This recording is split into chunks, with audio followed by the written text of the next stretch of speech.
The man whose version of Instagram digital narcissism is a LinkedIn profile picture from 2017 is sitting at a candlelit table in San Antonio, feeding strawberries to a woman who definitely isn't me.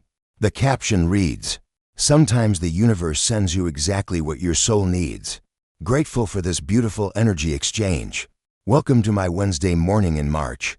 Folks, I'm Sutton Walsh, and until about 72 hours ago, I thought my biggest problem was deciding whether my lifestyle blog needed more plant-based recipes or organizational hacks to keep my 50,000 followers engaged. Turns out, I should have been organizing my marriage instead. But that was the shattering conclusion. Let me paint you the full picture of the domestic disaster before the bomb went off. Let me take you back to Sunday evening, just 3 days ago, when my world was still whole, still curated, still believable.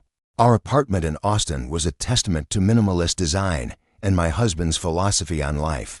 Clutter disrupts creative energy flow.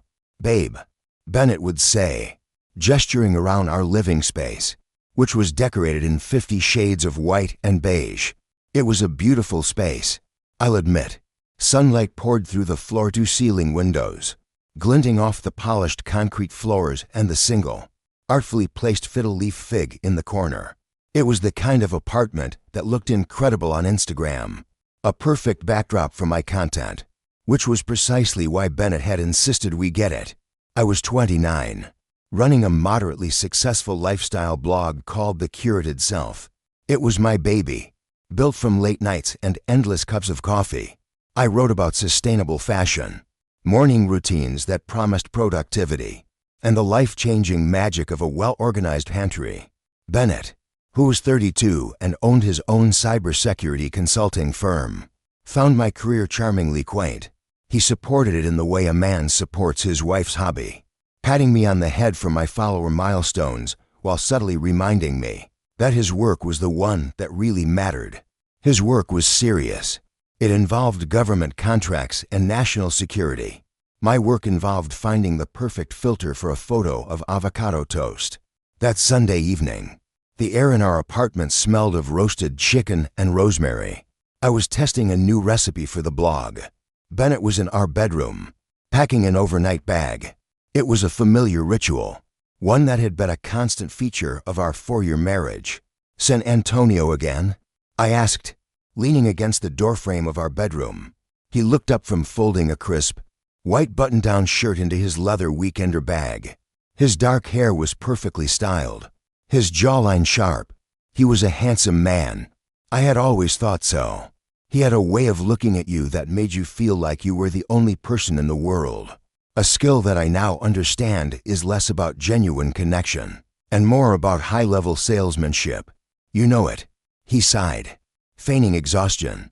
"The military-industrial complex doesn't operate on Austin time. Babe, these defense contractors need face-to-face meetings. Trust is everything in this business." Trust? What a beautifully naive concept. You'd think in your line of work, everything would be done remotely. I said, picking a piece of lint off his sweater. "Cybersecurity feels like it should be, you know." "Cyber." He chuckled, a low, condescending sound he probably thought was endearing. "That's the common misconception. They need to look me in the eye. They need to know the man they're trusting with their most sensitive data. It's all about building authentic connections." Authentic connections. That was another one of Bennett's favorite phrases. He'd once spent 20 minutes explaining why he didn't need Instagram, claiming that authentic connections couldn't be commodified through filtered photos. He said social media was a performance, a curated highlight reel that had nothing to do with real life. The irony, I would soon discover, was so thick it could choke you. "Well, I hope it's a quick trip," I said, my voice laced with genuine sympathy. He always came back from these trips looking pale and drained. "Just a couple of days.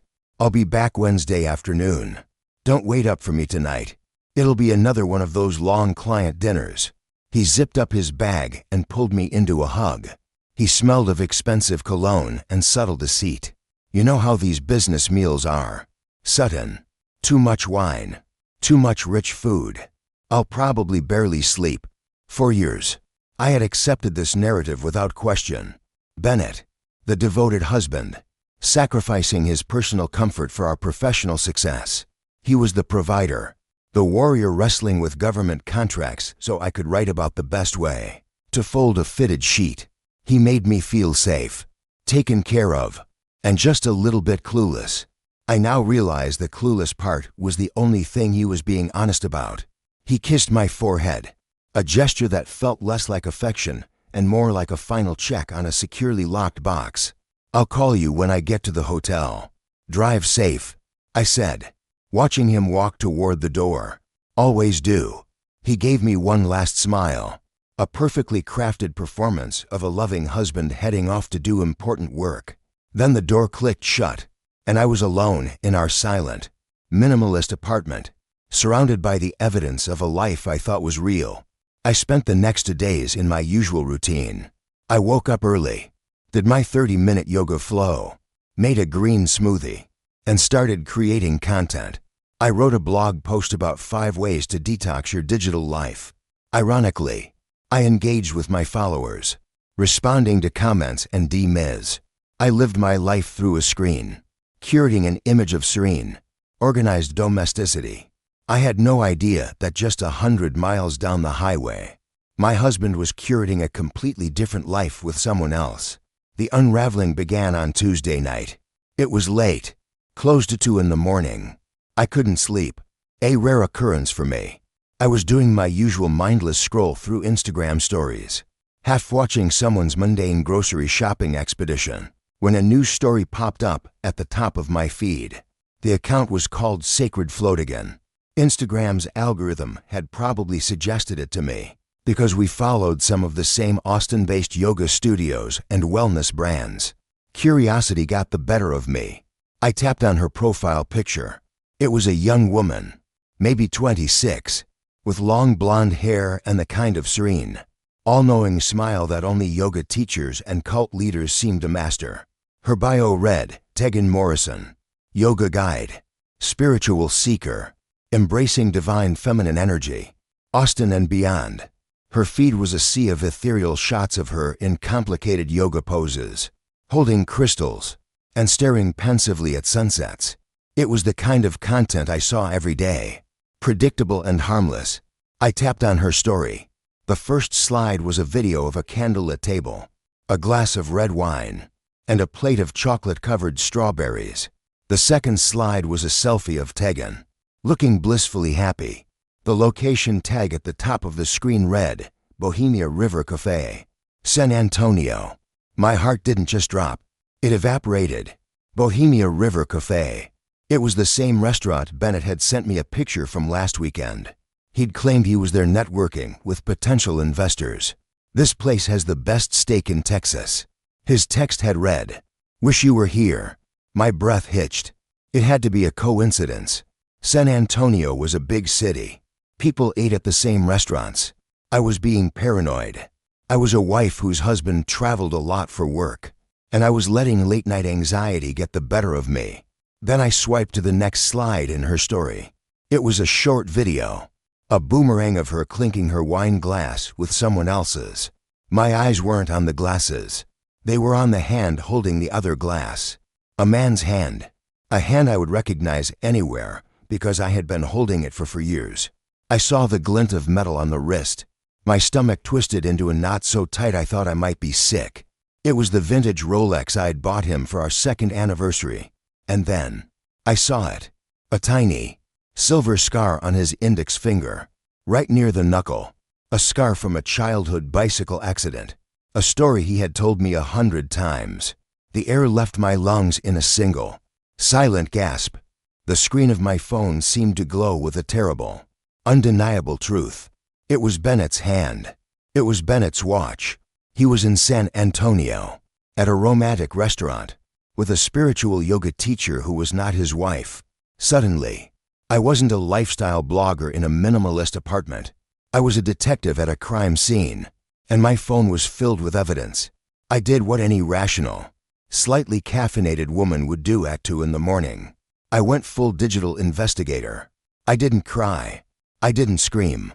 A strange, Cold calm washed over me. This was a problem, and like a disorganized closet, it needed to be systematically taken apart, examined, and dealt with. I scrolled back through months of Tegan's posts, my thumb moving with methodical precision. Her captions were a masterclass in deceptive language. She called them her solo self-care journeys. Every other weekend, she would post these beautiful shots of herself at romantic restaurants, scenic overlooks, and boutique hotels, always with captions about embracing solitude and connecting with her inner goddess.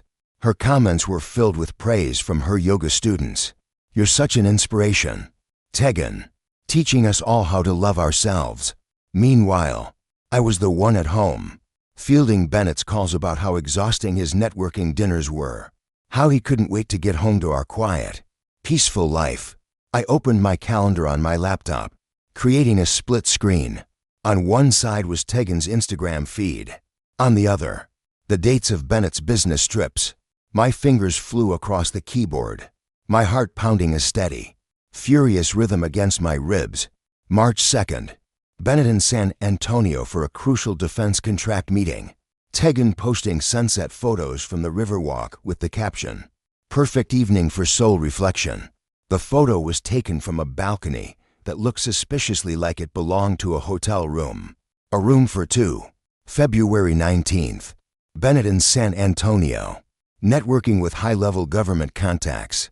Tegan sharing photos from inside the exact same boutique hotel Bennett claimed was hosting the security conference.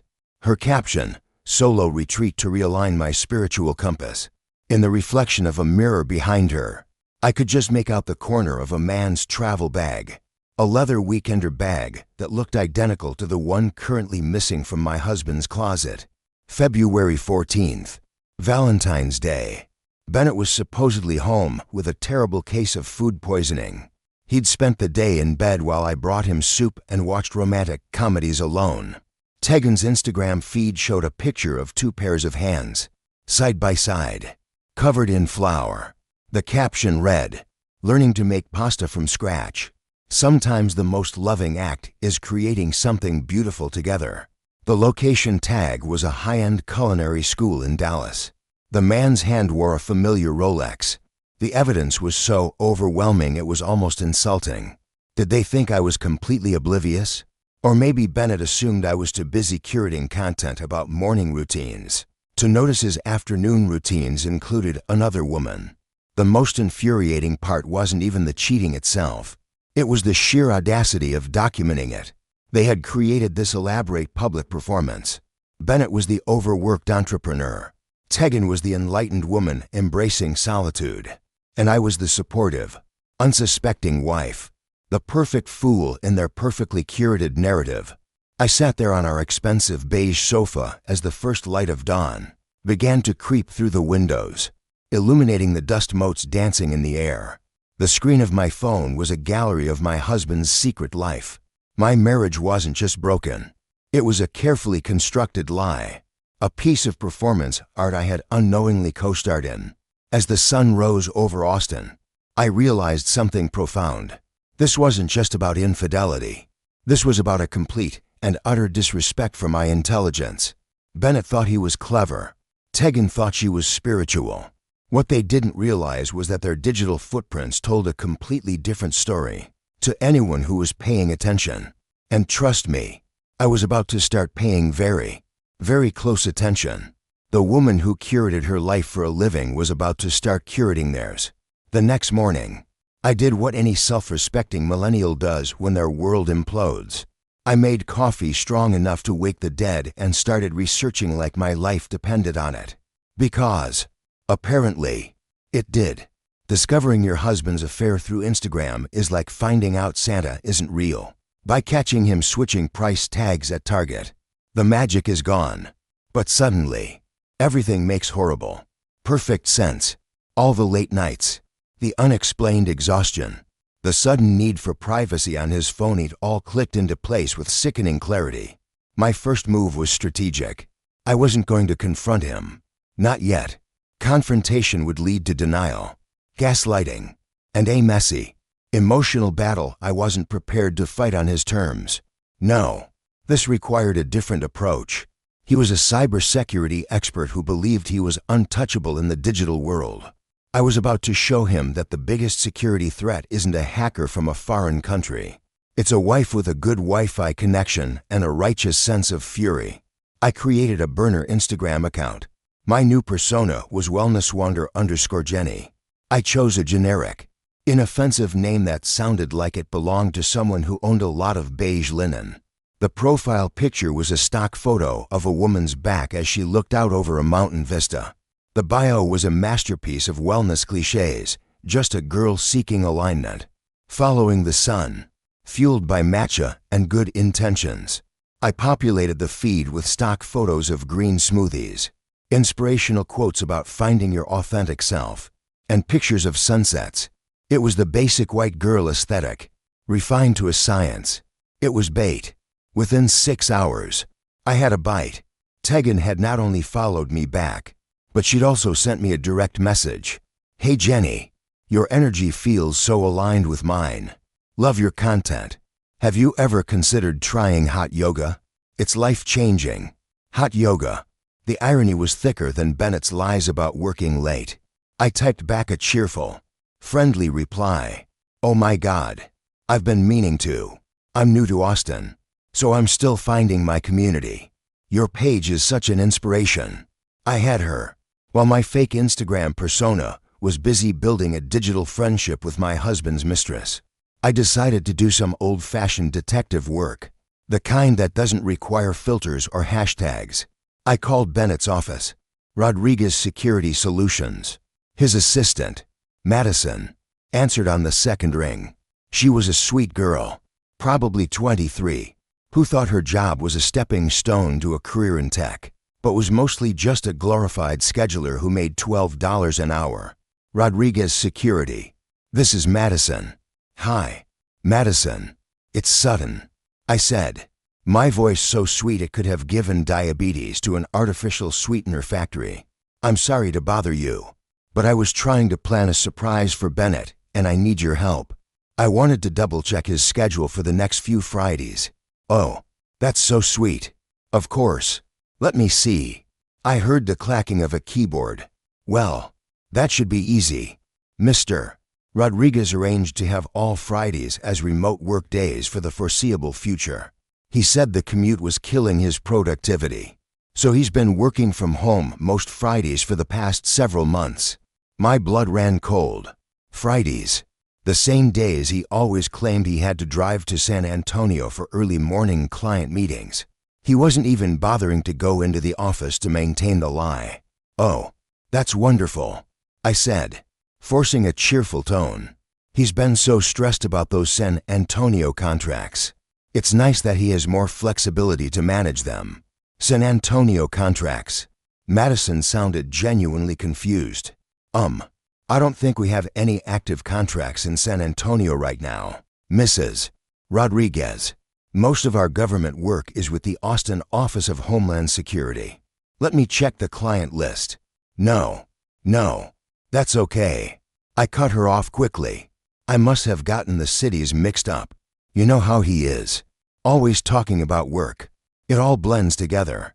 I totally get it, she said, oblivious.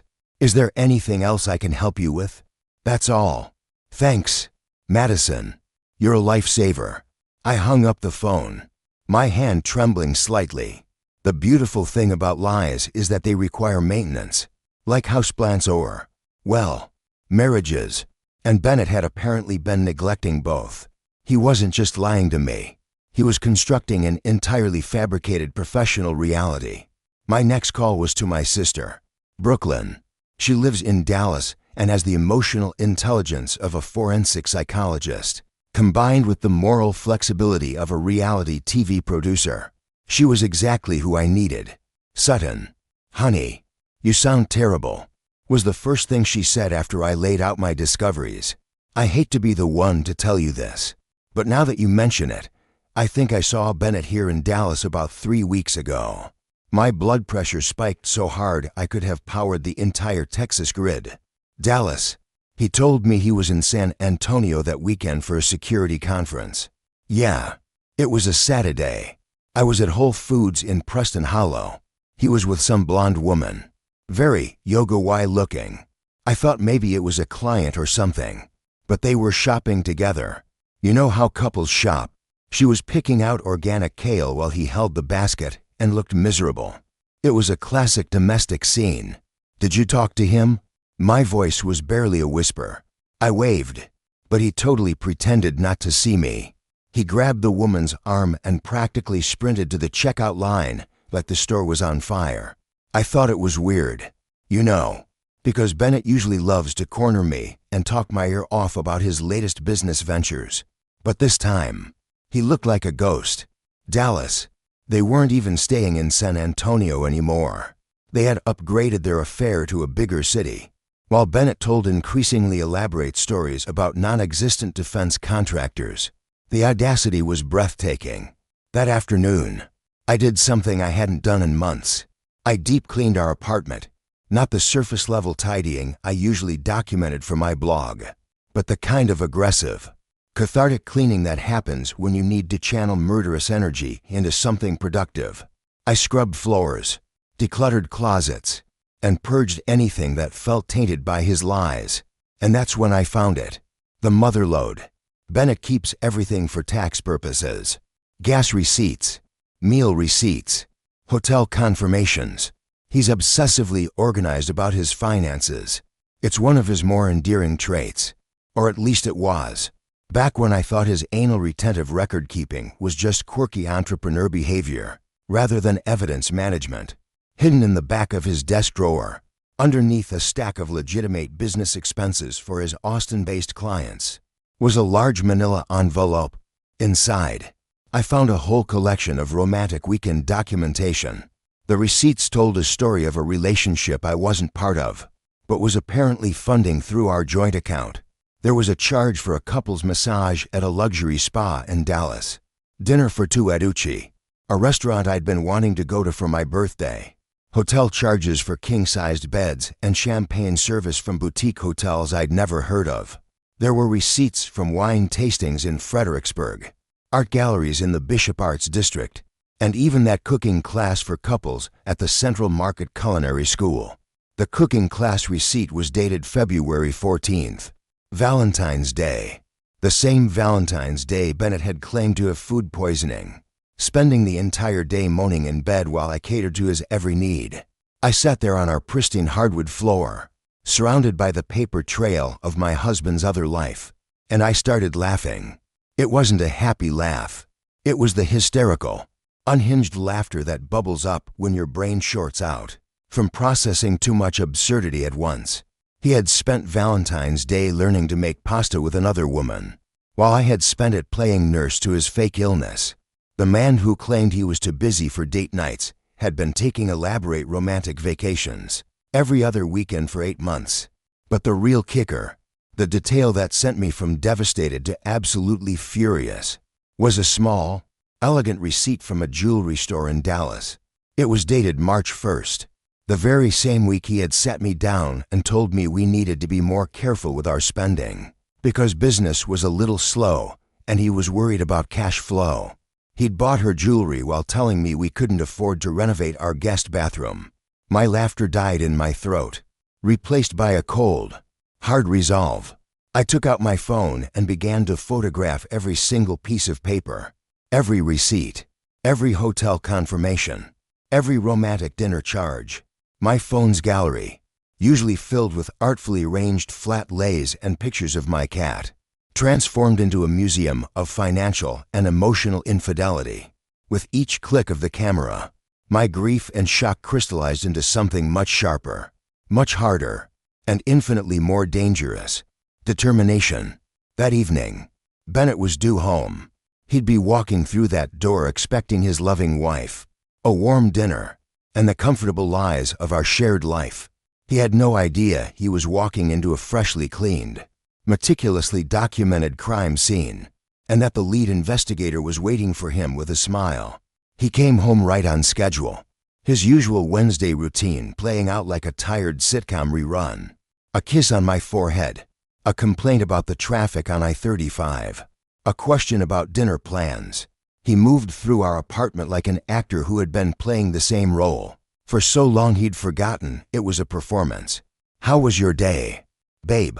he asked, loosening his tie with the same gesture he'd made 1,000 times before.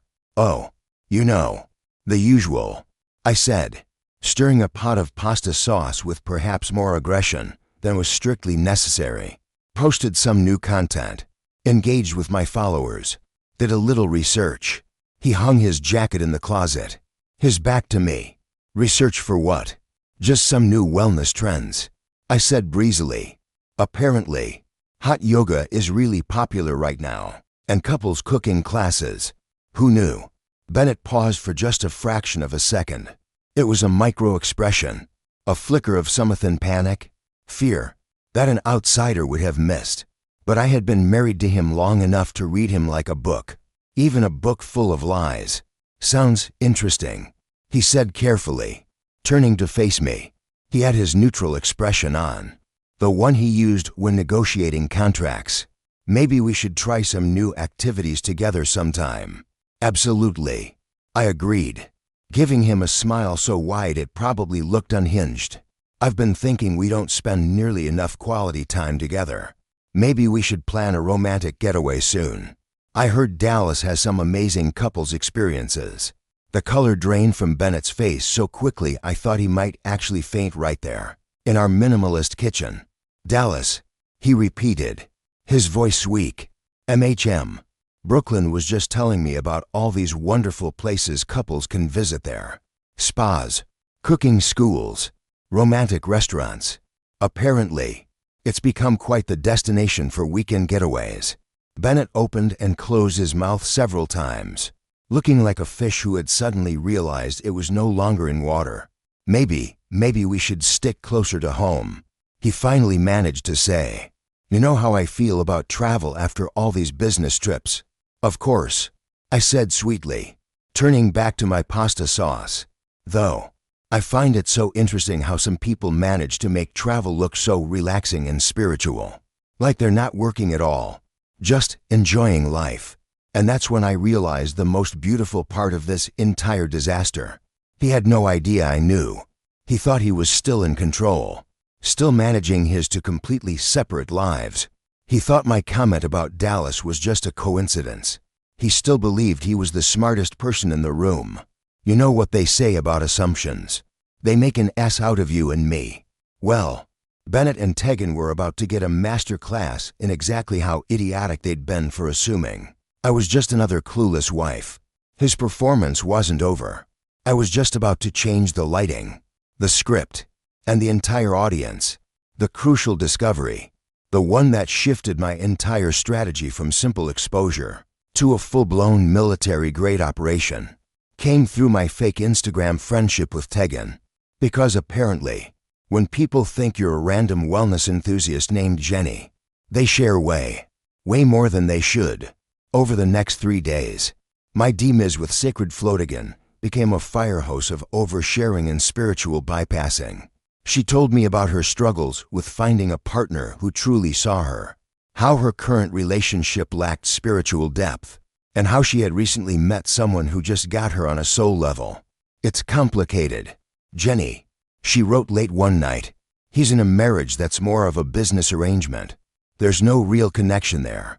His wife is very focused on superficial things, like her blog. She doesn't understand the deeper parts of him." I had to put my phone down and take a deep, calming breath before I responded as the ever-supportive Jenny. "That sounds so tough. You deserve to be with someone who honors your beautiful spirit." The words tasted like acid in my mouth. Superficial. That's what Bennett was telling her about me. That I was shallow, obsessed with aesthetics, incapable of understanding his profound, complex soul. The same soul that was apparently nourished by lying, cheating, and spending our joint savings on another woman. But the real bombshell dropped on Friday morning. I woke up to a series of frantic voice messages from Tegan. Her usually breathy, calm yoga instructor voice was tight with panic. "Oh my God, Jenny, I'm so stressed," she whispered into the phone. "You're the only one who will understand this. My husband, Sterling is coming home early from his deployment. He's supposed to be overseas until June, but his unit got their orders changed. They're rotating back to Fort Hood next week. He'll be home in 7 days. I have no idea how I'm going to explain why I've been gone every weekend for months. He thinks I've been staying with my sister in Waco to help with her new baby. I played the message 3 times, the words echoing in my pristine, minimalist living room. Husband, Sterling, deployment, Fort Hood. Suddenly, this wasn't just about a cheating husband and his spiritually confused mistress. This was about a woman deceiving a deployed service member, a soldier, someone who was literally risking his life overseas while his wife was taking self-care retreats with my husband, funded by money I helped earn. The rage I felt in that moment was clean, pure, and absolute. It could have powered a small city, but more importantly, it sparked something much more dangerous: strategic thinking. Bennett and Tegan had made a critical, fatal error. They assumed I was the typical lifestyle blogger, all aesthetic and no substance, more concerned with lighting than logistics. What they didn't realize is that building a 50,000-follower platform from scratch doesn't just happen. It requires skills they had apparently overlooked in their assessment of my superficial character. It requires research, planning, audience analysis, and the ability to craft a narrative that resonates. I knew how to get people to pay attention. I spent the next 48 hours doing what I do best, creating content.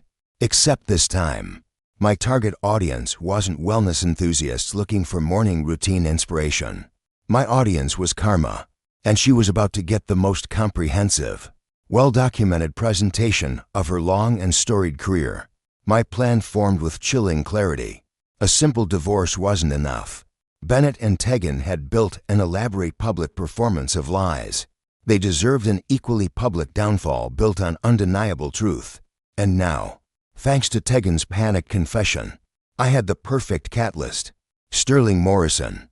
First, I shifted my research from their social media to military family support networks. I found the official website for Fort Hood and located the contact information for their Family Readiness Group, or FRG. These groups are the backbone of military communities, providing support and resources to spouses and families, especially during deployments. Military families have support networks that would make corporate HR departments weep with envy, and they take care of their own. I called the main FRG hotline, using a carefully prepared script. Hi, my name is Sutton Walsh. I'm a blogger from Austin, and I'm working on a series about supporting military families and the unique challenges they face during deployment. It wasn't technically a lie. I was, in a way, about to become very involved in the challenges a particular military family was facing. The FRG coordinator, a warm, no-nonsense woman named Brenda, was incredibly helpful. We're always looking for ways to help families stay connected and supported. She said, "Is there something specific you're researching? I'm particularly interested in how families maintain trust and communication during long separations." I explained, and what resources are available if a spouse suspects there might be issues at home. Things like financial infidelity.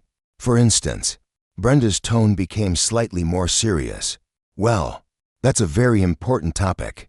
We have legal resources available on base through JAG, the Judge Advocate General's Corps. They can advise service members on all sorts of family law issues. We also have financial counselors. When a soldier is deployed, their spouse often has power of attorney, and unfortunately, that trust is sometimes abused. It's a serious issue." She had just given me a roadmap. JAG, financial misconduct, breach of trust. These weren't the vague, air-fairy concepts of bad energy and spiritual disconnection that Tegan lived by. These were concrete, actionable offenses with real-world consequences, especially within the structured, honor-bound world of the military.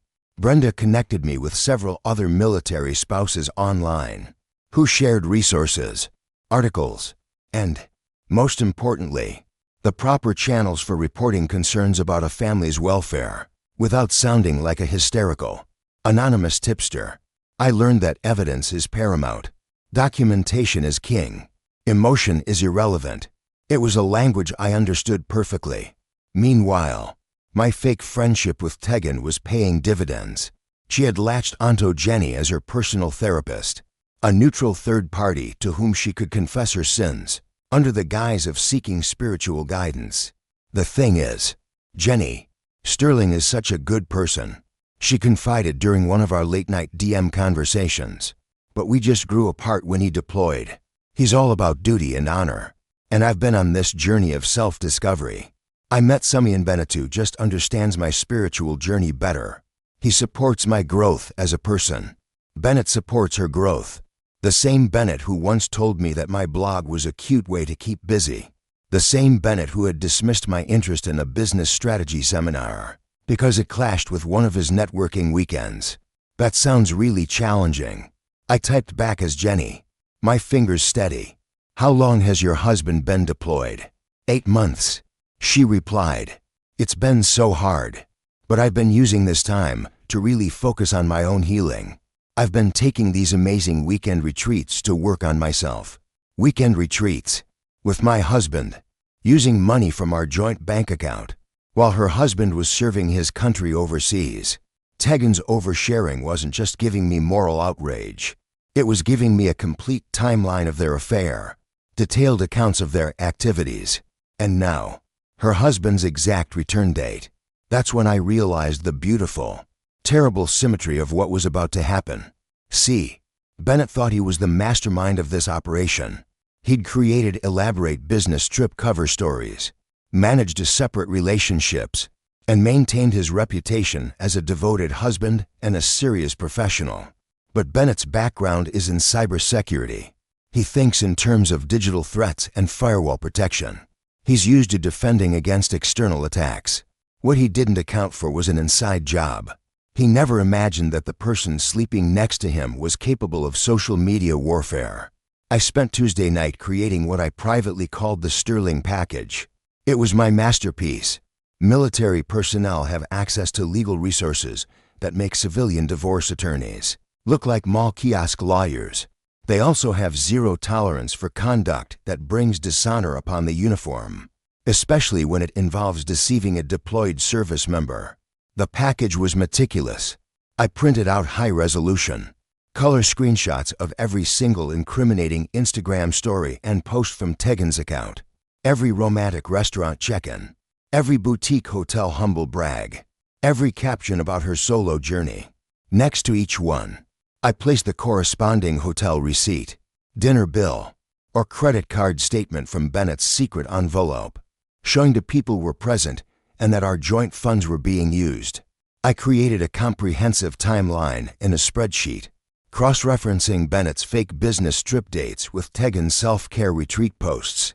I included geolocation tags from her photos and matched them to the addresses on the receipts. The evidence was so overwhelming, so irrefutable. It was almost artistic. But the centerpiece of the package, the coup de grace, was the cover letter I wrote to Sterling. It was not accusatory. It was not emotional. It was factual, respectful, and devastating. Dear Staff Sergeant Morrison, it began, I hope this letter finds you well, and please allow me to thank you for your service to our country. My name is Sutton Walsh. I am writing to you because I believe you deserve to have complete and accurate information about your situation at home before you return from deployment. I have recently discovered that my husband, Bennett Rodriguez, has been involved in an extended affair with your wife, Tegan Morrison. During your absence, I have enclosed documented evidence for your review. I am deeply sorry that you are learning this information in this manner, but I felt strongly that you had a right to see the truth before making any decisions about your marriage or your return. I included my full name and phone number. I wasn't an anonymous tipster. I was a credible source, another injured party. I also included a short note explaining that all the evidence was gathered from publicly available social media posts and legitimate financial records.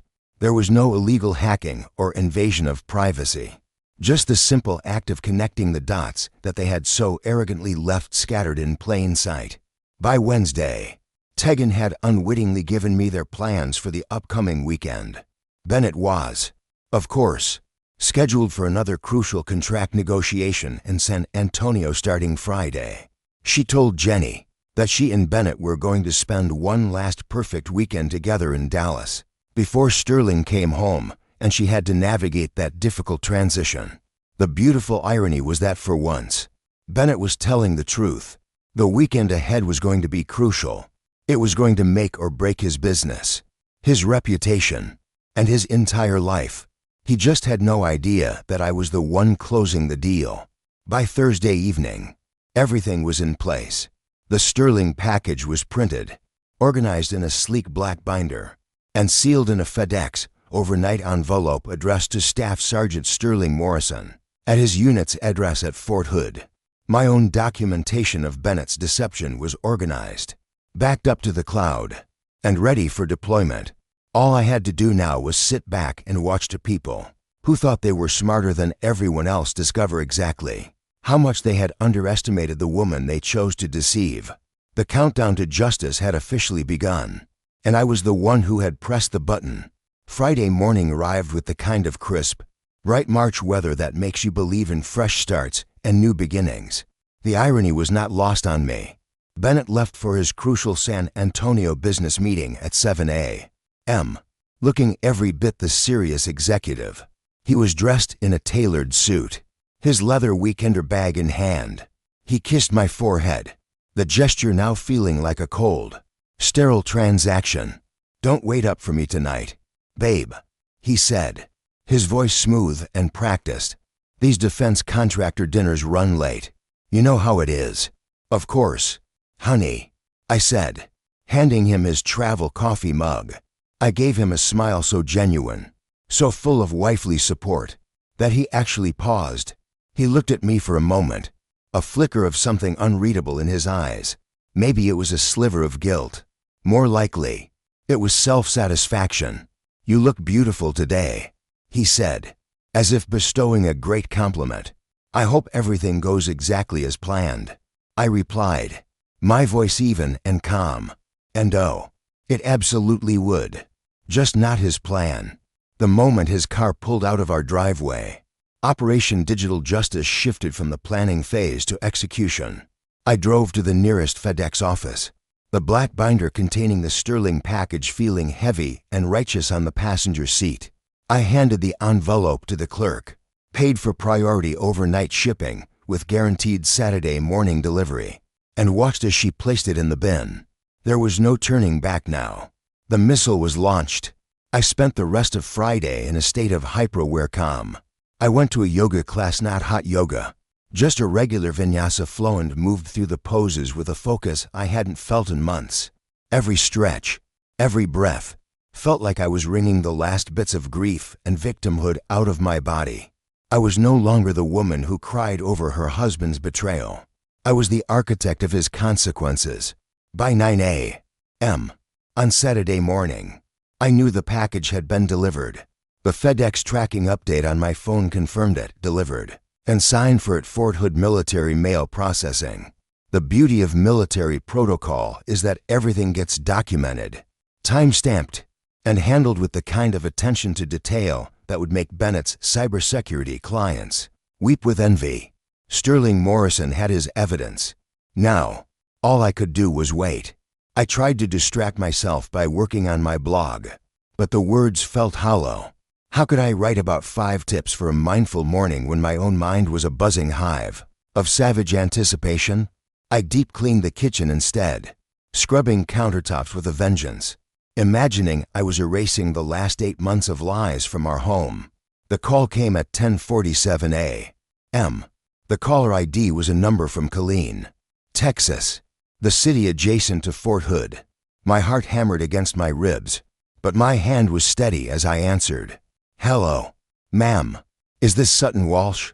The voice was male, controlled, and tight with a tension that seemed to vibrate through the phone.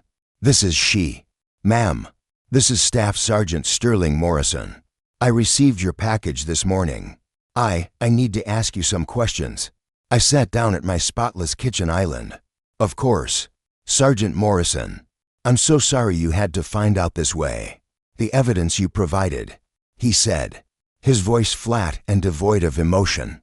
It's all legitimate. These timestamps, these locations, they're accurate. Every screenshot is from a public social media post.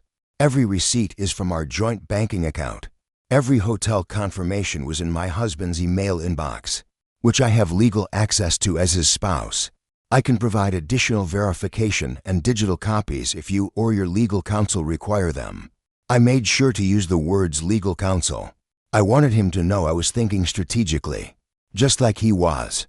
The silence on the other end of the line stretched for nearly 30 seconds.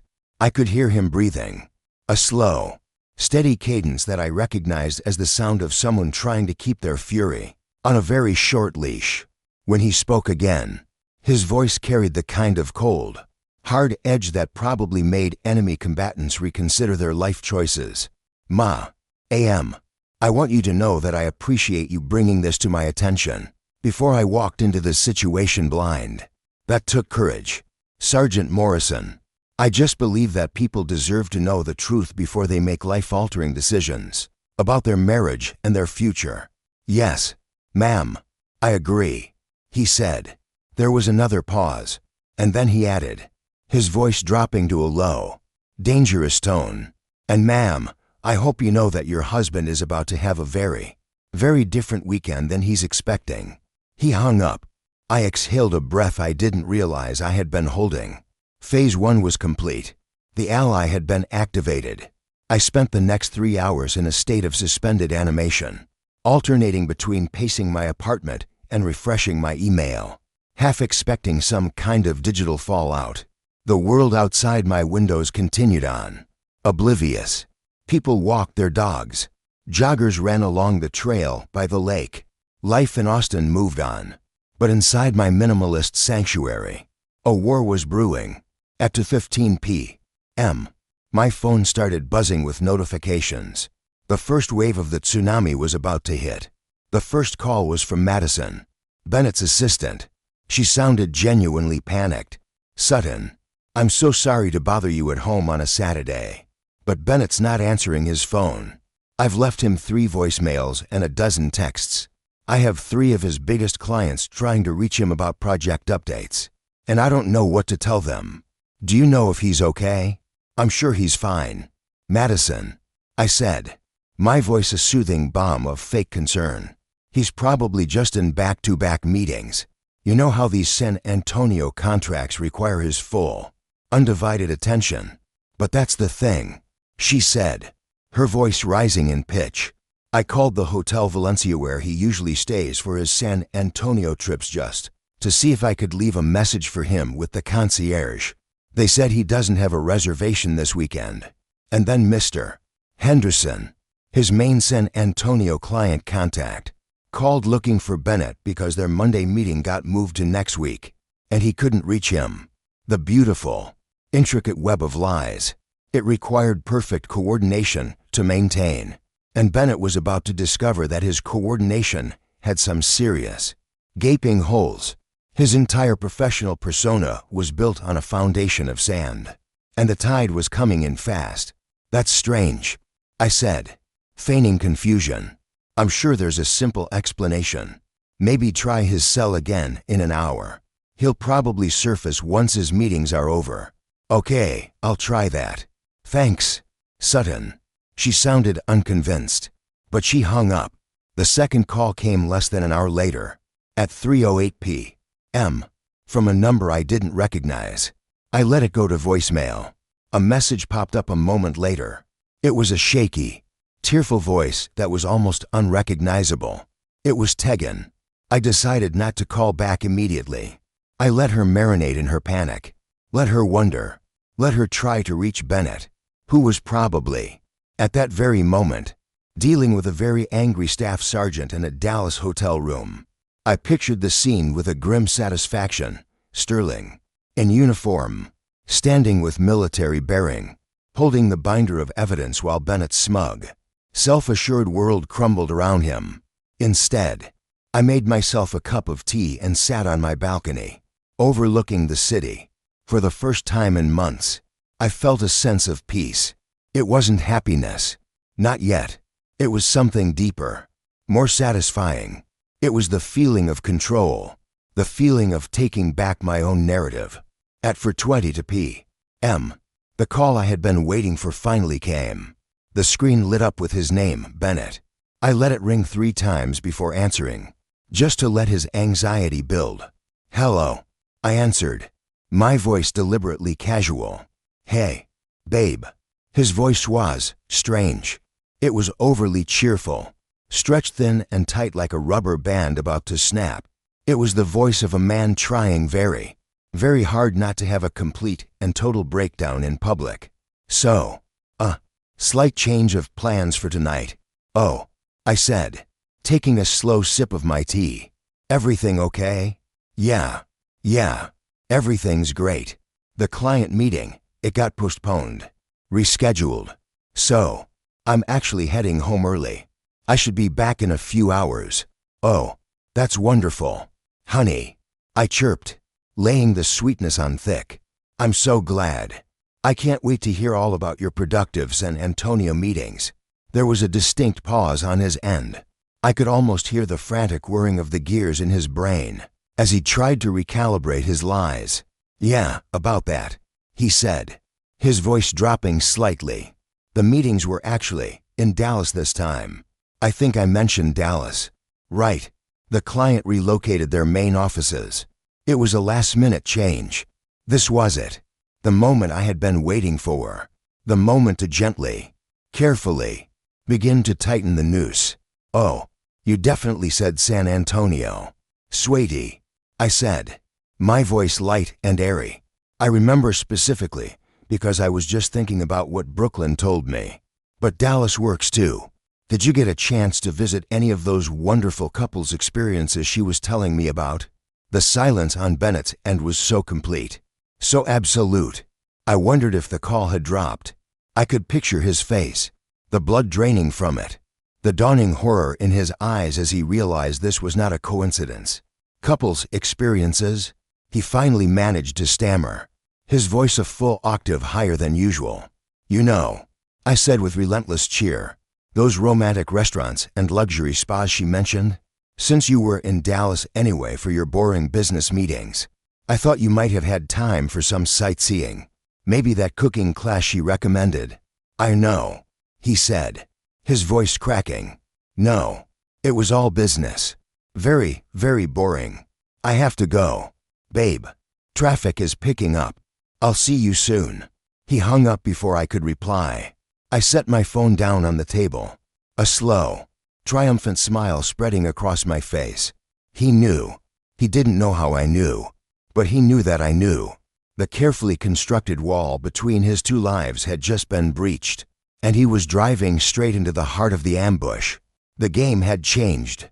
He was no longer the player. He was the pawn, and his queen was waiting for him at home.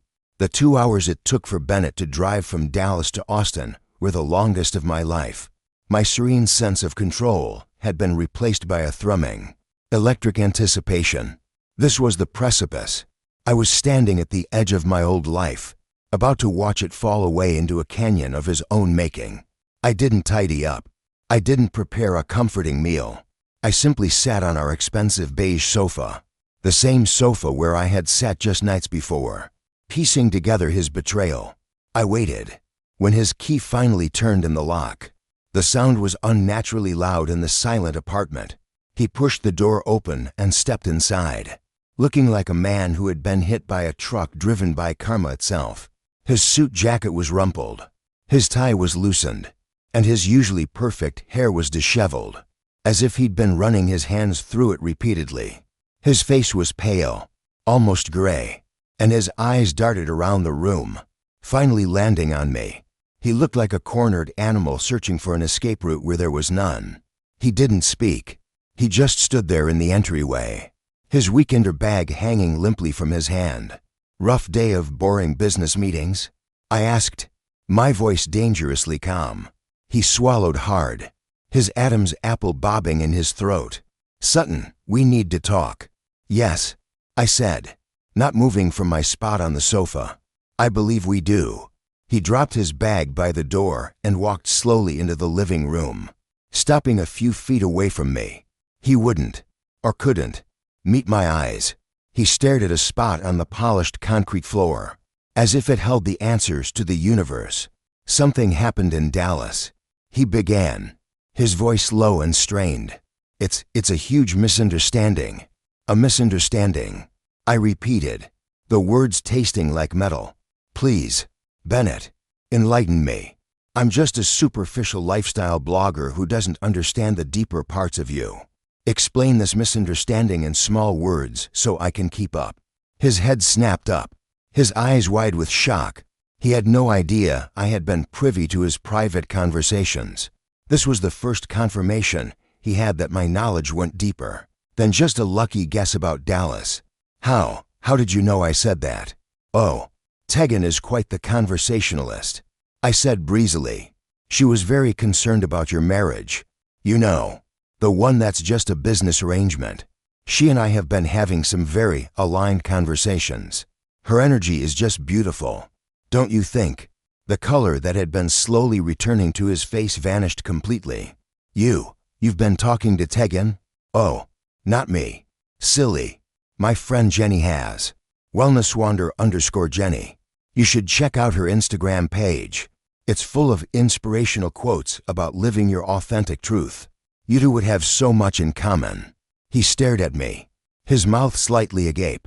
The full scope of his miscalculation was dawning on him. He hadn't just been caught. He had been played. The woman he'd dismissed as a digital lightweight had used his own mistress's online addiction against him. Sutton, listen to me, he pleaded, taking a step closer. It's not what you think. Tegan and we have a connection. Yes, but it's not physical. I let out a short, sharp laugh. It was a sound devoid of any humor. Not physical. Bennett, I have seen the receipts. The couple's massages, the king-sized beds with champagne service, the Valentine's Day pasta-making class. Do you really want to stand there, in the home we built together, and insult my intelligence with that pathetic, predictable line? Do you have any idea how stupid you sound? His carefully constructed facade began to crack. You went through my things? He sputtered, outrage momentarily overriding his fear. That's an invasion of my privacy. Your privacy? I stood up, my voice rising for the first time. You want to talk about privacy? Was Tegan respecting my privacy when she posted geotagged photos from your romantic getaways? Were you respecting our privacy when you used our joint bank account to fund your affair? You gave up your right to privacy the moment you decided to live a double life and document it on the internet for the entire world to see. You just never thought I would be the one to look. His phone, which had been silent for the entire drive, suddenly began to buzz incessantly on the kitchen counter where he'd dropped it. He glanced at it, a fresh wave of panic washing over his face. You should probably get that, I said, a cruel little smile playing on my lips. It sounds important. It's probably Tegan. I imagine she's having a rather stressful day. Apparently, military homecomings can be very emotionally taxing. He looked at me, pure horror in his eyes. What did you do? Me? I asked, feigning innocence. I didn't do anything. I just believe that people deserve to have all the relevant information before they make life-altering decisions. A deployed soldier, for instance, probably deserves to know that his wife has been spending his deployment money on her spiritual journey with another man. Don't you agree? It seems like the honorable thing to do. He sank onto the edge of a minimalist armchair, the one he'd picked out because its clean lines promoted focus. He put his head in his hands. Oh my God. Sterling. Staff Sergeant Sterling Morrison. To be precise. I corrected him. A man who, from what I gather, doesn't seem like the type to appreciate spiritual bypassing as an excuse for adultery and financial misconduct. Bennett's phone buzzed again. A frantic, persistent rhythm. He ignored it. His world was shrinking down to the four walls of our living room, and he was finally realizing that he was trapped inside it with the one person he had underestimated most. How could you do this? Sutton, He whispered, his voice cracking. You've ruined everything. My business, my life. I ruined everything? I walked over to him, standing directly in front of him, forcing him to look up at me. My voice was low, cold, and shaking with a fury I had held in check for days. Let me be very clear. Bennett, you did this. You stood in this very room, week after week, and you lied to my face. You fabricated business trips, faked illnesses, and condescended to me about my work, all while you were off playing house with someone else's wife. You disrespected me. You disrespected our marriage. And you disrespected a man who is serving his country. You built this house of cards. All I did was pull out the bottom one. His phone buzzed again. This time, I walked over, picked it up, and looked at the screen. A string of panicked texts from Tegan. Bennett, answer me. Sterling is talking to Jag.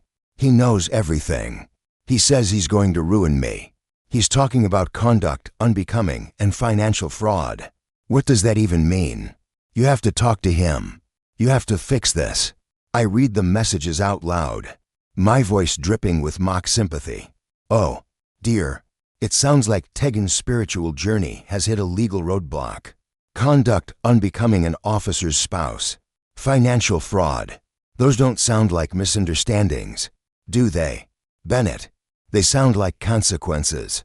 I tossed the phone onto the sofa beside him. He flinched as if it were a snake. You think this is a game?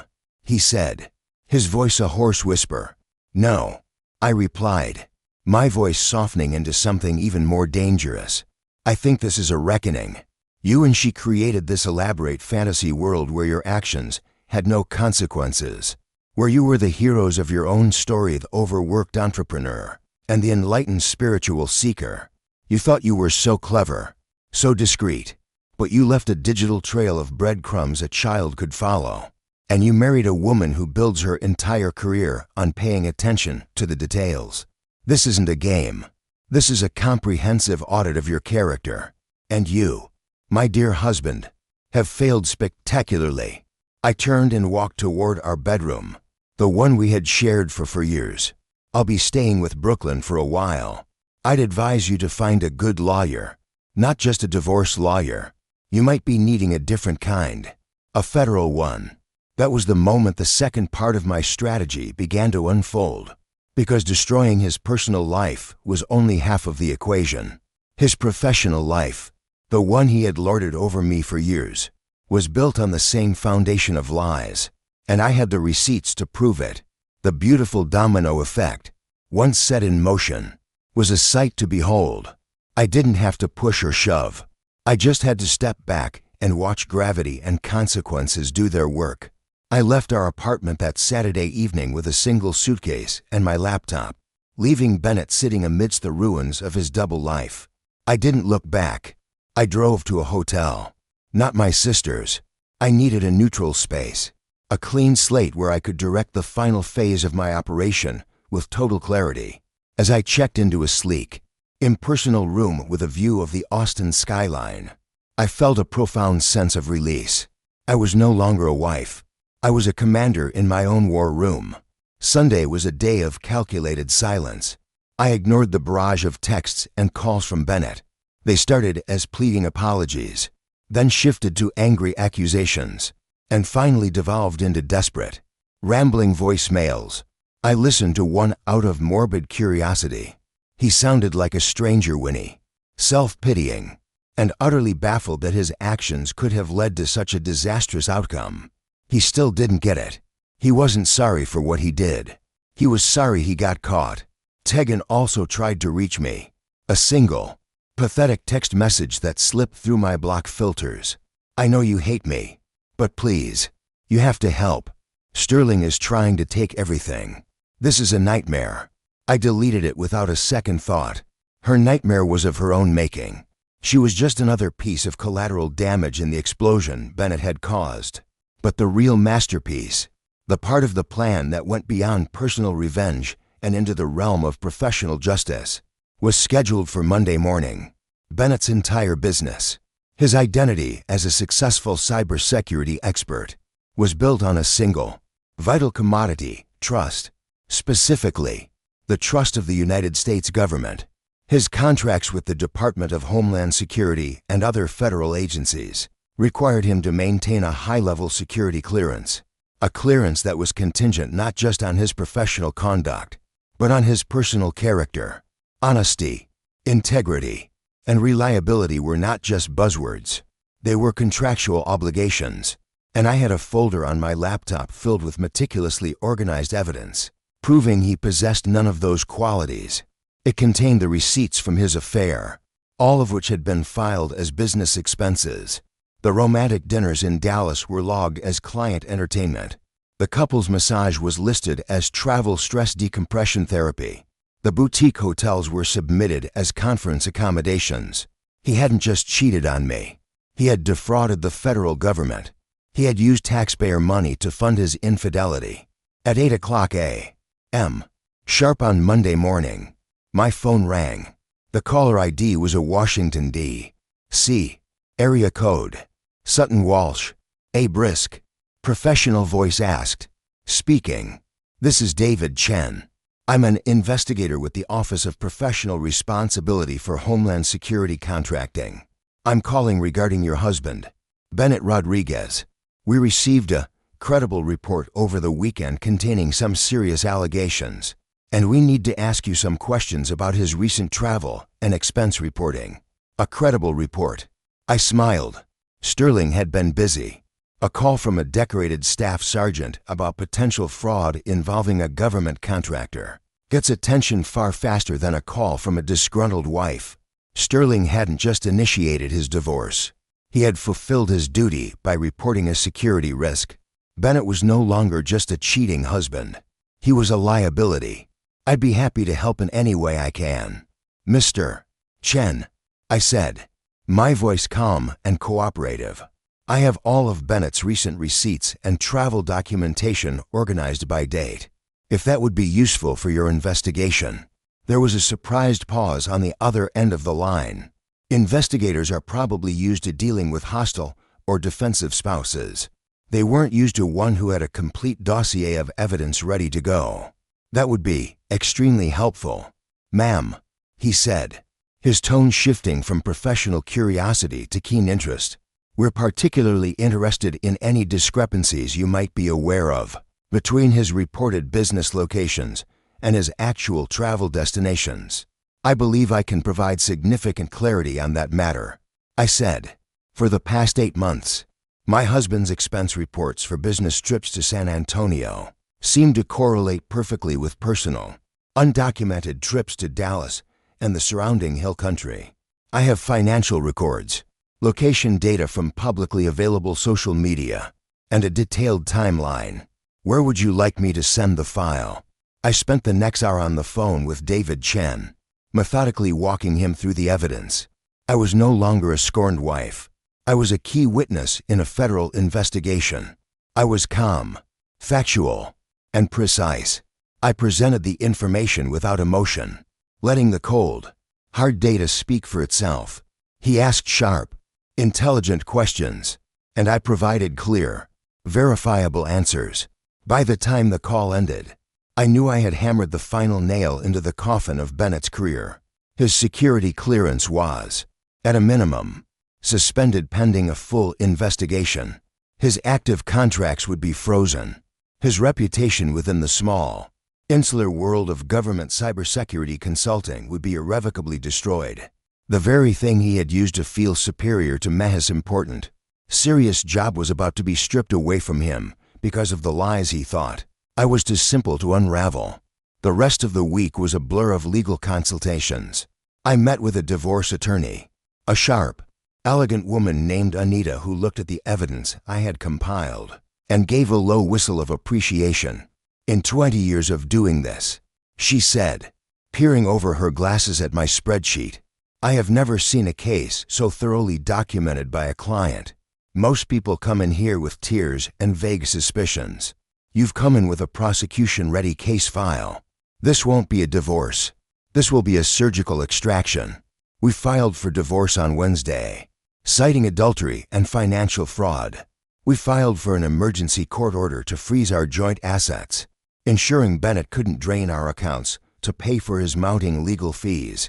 Anita was confident we would get everything apartment, the majority of our savings, and he would be responsible for paying back every cent he had fraudulently expensed. The news traveled fast.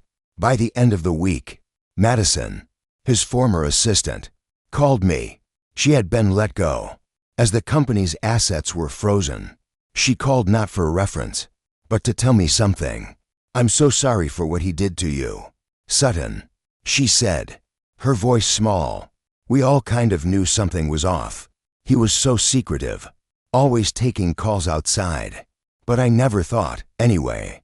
A few of his clients have already called to terminate their contracts.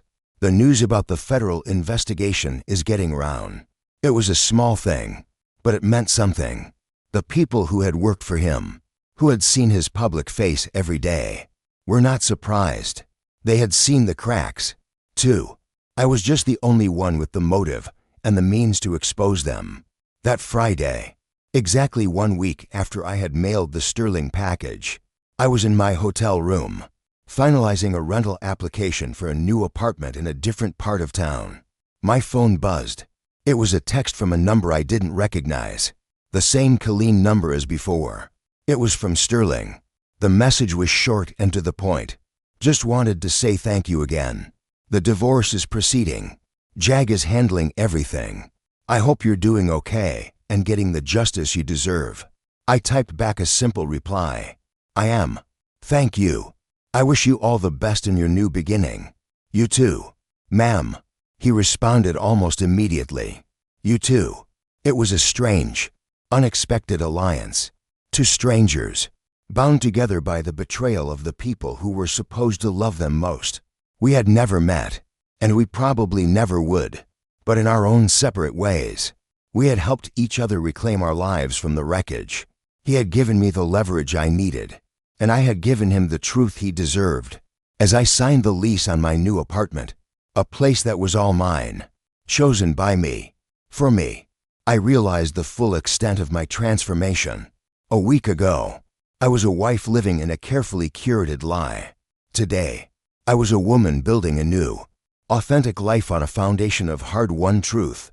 Bennett had thought he was curating a secret life, but in the end, the only life that had been truly curated, the only one that had been fundamentally and irrevocably changed for the better, was mine. The weeks that followed were a masterclass in controlled demolition, while Bennett's life was imploding in a spectacular, public fashion. I was quietly and methodically building a new one. I moved into my new apartment, a bright, airy space in South Austin with a small balcony that was perfect for morning coffee. It was smaller than the minimalist palace I had shared with Bennett, but it felt infinitely larger. It was filled with my things, my colors, my energy. There were no ghosts here. The legal proceedings moved with surprising speed, largely because Bennett had absolutely no ground to stand on. Anita, my lawyer, was a shark in a Chanel suit. At our first mediation session, Bennett arrived looking gaunt and defeated. He had hired a slick, overly confident lawyer who clearly thought he could bully us into a quick settlement. He was wrong. Anita began the session by placing a single, one-page document in the center of the table. It was a summary of the pending federal investigation into Bennett's company, complete with the case number and the name of the lead investigator, David Chen. "Before we discuss the division of marital assets," Anita said, her voice as cool and smooth as marble, "we should probably address the significant liabilities Mr. Rodriguez has brought into this marriage, namely, the potential for federal charges, fines, and restitution related to fraudulent billing on government contracts. As these activities occurred during the marriage, Mrs. Walsh could, in theory, be held partially liable. However," she paused, letting the weight of her words fill the sterile conference room, "given that Mrs. Walsh is the one who uncovered the fraud and is acting as the primary witness for the prosecution, we are confident that the court will see her as a victim of her husband's criminal activities, not a participant." Bennett's lawyer's smug expression faltered. He clearly hadn't been briefed on this particular detail. He looked at Bennett, who refused to meet his gaze, staring instead at his own hands clasped tightly on the table. Therefore, Anita continued, our position is simple. Mrs. Walsh will retain the entirety of the liquid assets from the joint savings accounts to protect her from the financial fallout of Mr. Rodriguez's actions.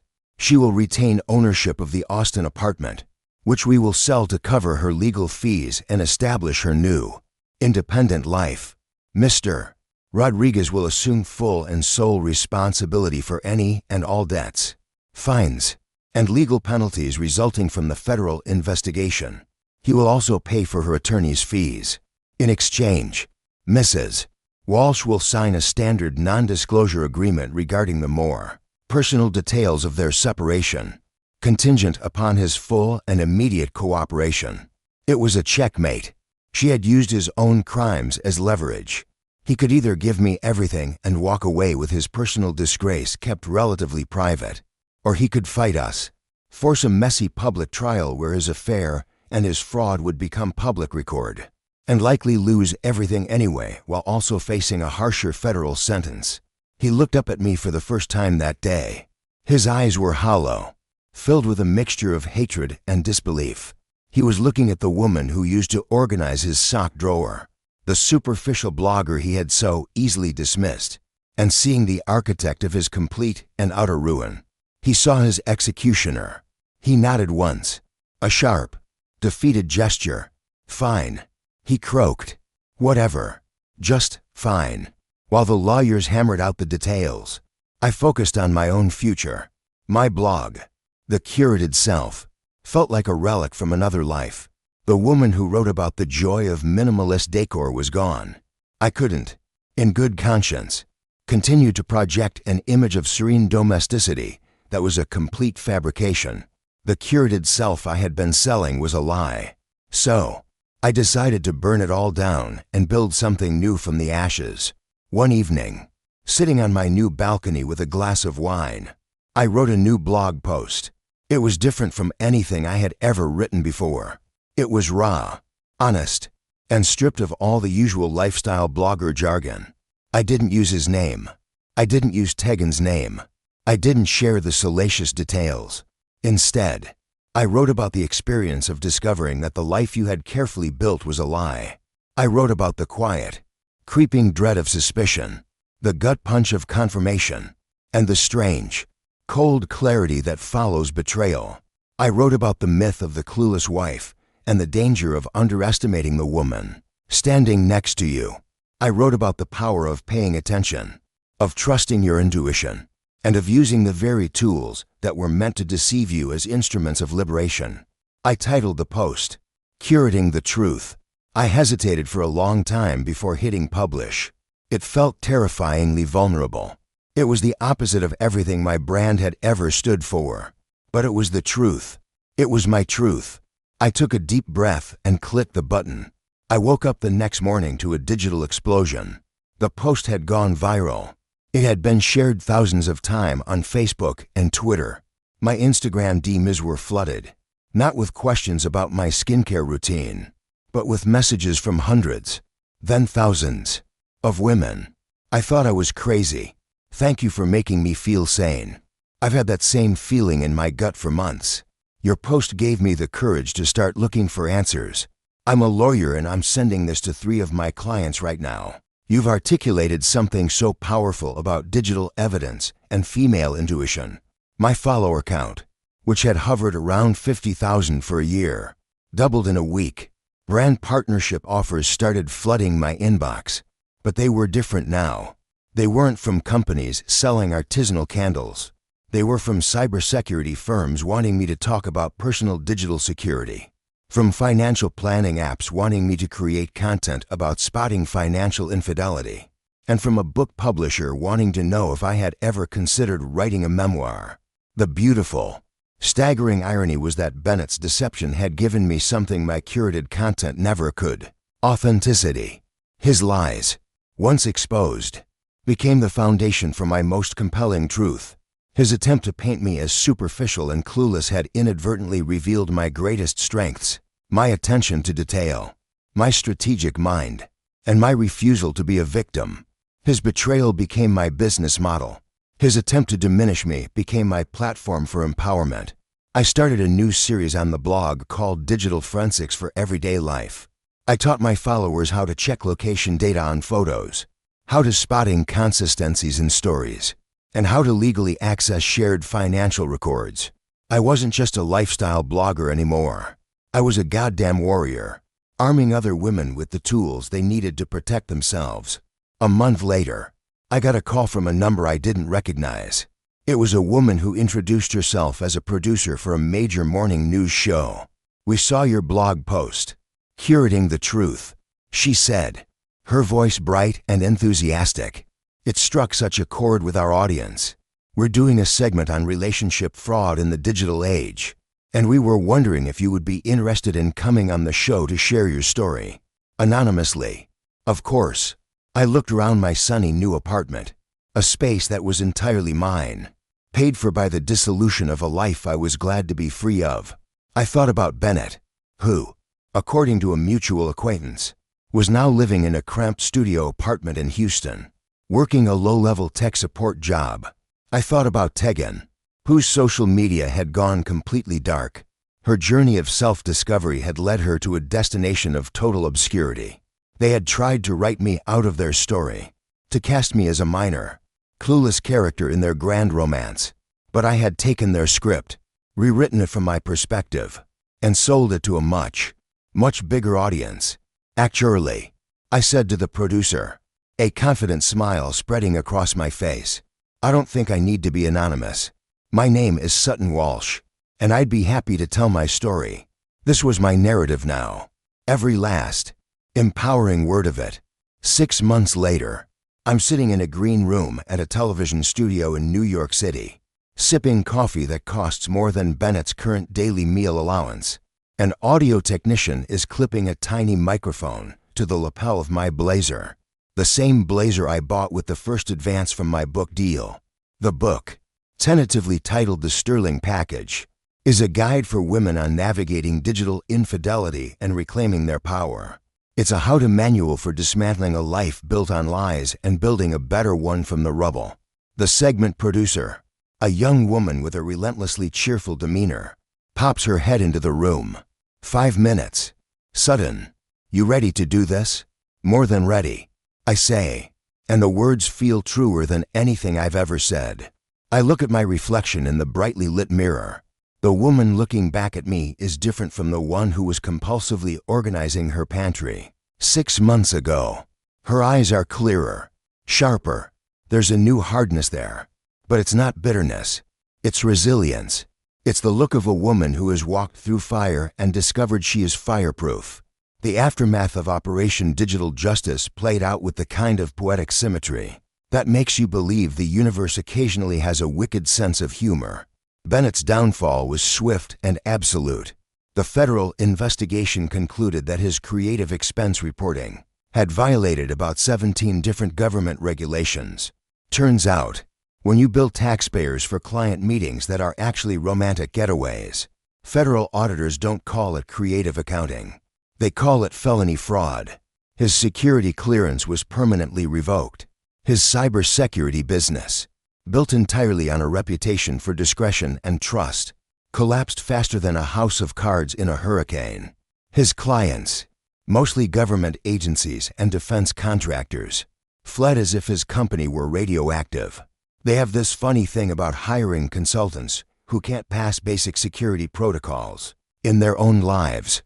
Bennett went from a trusted expert to a pariah in about 6 weeks. The last I heard, from a reluctant source, was the final, crushing detail. He's working in the IT department of a mid-level insurance company in Houston, answering help desk calls. He resets passwords for a living. The irony of a man who used to lecture me about digital security having his entire life destroyed by social media evidence is so perfect, so chef's kiss exquisite, that it should be taught in philosophy classes. Tegan's journey back to reality was equally educational. Sterling with the full backing of the JAG Corps, filed for divorce with military precision. Military divorce proceedings don't mess around with meditation circles and spiritual connection defenses. They deal in facts, evidence, and consequences. The court found that Tegan had committed financial misconduct by spending a significant portion of Sterling's deployment income on her affair. She was ordered to pay a large portion of it back. Her yoga studio, Sacred Flow Wellness, shuttered its doors a few months later. Apparently, the Austin wellness community, for all its talk of non-judgment, has some pretty strong feelings about authenticity and ethical behavior. The news that their spiritual guide had been funding her affair weekends with money belonging to a deployed soldier spread through the gossip mill like wildfire. Tegan's brand, built on a foundation of divine feminine energy, was revealed to be powered by deceit. She moved back home to Oregon to live with her parents and, presumably, to find herself again. Based on her recently reactivated Instagram account I still check it occasionally for research purposes. It looks like she's found herself working at a juice bar and attending court-ordered financial counseling sessions. Her posts are now about the spiritual lessons of humility. Sterling, meanwhile, got the happy ending he deserved. His social media, which I followed out of a sense of solidarity, showed that he'd finalized the divorce and had recently gotten remarried. His new wife is an Army nurse stationed at the same base, a woman with a kind smile and eyes that look like they understand things like loyalty and honor. His wedding photos, tagged from a simple backyard ceremony, showed a man who looked genuinely, profoundly happy. Sometimes, good people do get what they deserve. As for me, well, it turns out that documenting and exposing a complex, multi-state affair while maintaining your dignity and staying within legal boundaries requires exactly the same skills needed to build a successful digital media company. My blog post, Curating the Truth, became the cornerstone of my new brand. I wasn't just the curated self anymore. I was Sutton Walsh, a woman who curated consequences. My follower count tripled. I signed with a top literary agent, and I launched a consulting business. At first, it was just helping a few women who reached out through my blog. Women who had that same sick feeling in the pit of their stomachs that I'd had. I would, for a fee, teach them how to conduct their own digital investigations, legally and ethically. I showed them how to look for the digital breadcrumbs their partners left behind, how to document everything, and how to build a case so solid that by the time they confronted the issue, it wasn't a messy, emotional fight. It was a foregone conclusion. The business exploded. I now have a small staff, and we run workshops on digital literacy, financial transparency in relationships, and personal security. I've been featured in magazines and on podcasts. My story, a narrative that Bennett and Tegan had tried to control, became my brand, and it was a brand that resonated with millions of people who were tired of being lied to. 30 seconds. Sutton, the producer's voice chirps from the doorway, pulling me from my reverie. I take one last look in the mirror. I think about the woman I was, the one who believed in minimalist decor and her husband's exhausting business trips. I don't pity her. I feel a sense of tenderness for her. She was trusting. She was kind. She just made the mistake of giving her trust and kindness to someone who saw them as weaknesses to be exploited. She had to be broken so that the woman I am now could be built. I stand up, smooth down my blazer, and walk out of the green room and onto the brightly lit set. The host, a famous journalist with a warm, intelligent face, smiles at me. The cameras are pointed in my direction. The countdown begins in my earpiece. 5, 4, 3, 2. The host turns to the camera. Welcome back. We're here today with Sutton Walsh, a lifestyle blogger turned digital investigator and author whose story of uncovering her husband's secret life has empowered people across the country. Sutton, thank you for being here. Thank you for having me. I say, my voice steady and clear. Your story is incredible. She says, turning to me, you took a situation that would have destroyed most people, and you turned it into a source of strength, not just for yourself, but for others. What's the biggest lesson you learned from this experience? I pause, gathering my thoughts, knowing my answer will be heard by millions. I think about Bennett, Tegan, Sterling, and the woman I used to be. I think about the lies, the receipts, the screenshots, and the long, silent nights spent connecting the dots. I've learned a lot of things. I begin, looking directly into the camera, imagining all the women watching, the ones who feel that familiar, quiet dread. But I think the most important lesson is this: when someone shows you who they are through their actions, believe them immediately.